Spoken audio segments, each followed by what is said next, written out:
When I applied to Valparaiso University, you had to send a photo of yourself with the application. So my first day on campus, my friends and I were moving me in. My parents were kind of setting up my room because you know how moms do when you first move in. They want to make your bed and do all that. So it's like, whatever, go ahead and do that. I can tolerate you for another 2 hours, right?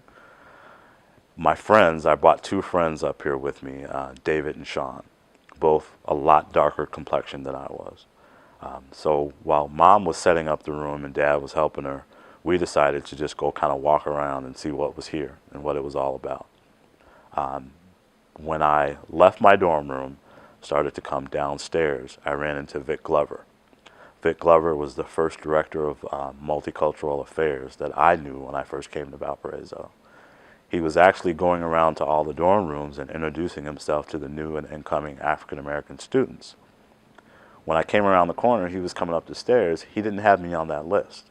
So I started thinking to myself, well, coming from the school I came from and looking like I do, maybe they mistook me for something other than being an African American student.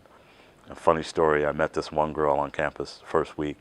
She thought I was from Malaysia. I had no clue or idea where Malaysia was or where it was from, but she asked me, "Are you Malaysian?" I'm like, "No, I'm from Chicago." So I was curious, why wasn't I on that list? And what did I have to do to get on that list? That's when he, told me of who he was, and he invited me to come to this freshman mixer at the Martin Luther King Center, which was a building that was located on campus down by the law school, which was primarily where African Americans would go to kind of get away from campus life and, come together.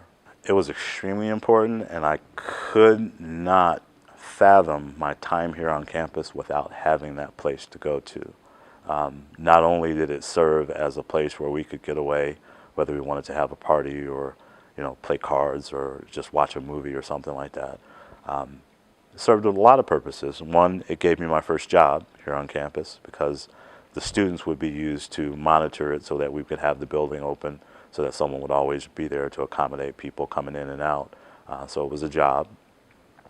It was a means of contact with the outside community because for kids that didn't go home because they lived, too far away to go home for holidays, Thanksgiving, we would have dinners down there with people from the community because we had a community liaison by the name of Betty Ballard. And she was invaluable during my time. You can only eat so many chicken sandwiches and homemade waffles, until you need something home cooked that reminisces something that you're used to from your neighborhood.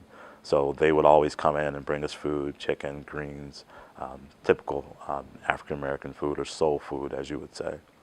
So the final piece was just the social aspect, just being down there and learning about and understanding some of the history of African American students on campus. We had our archives down there. We had videos down there of past functions that they would do on campus.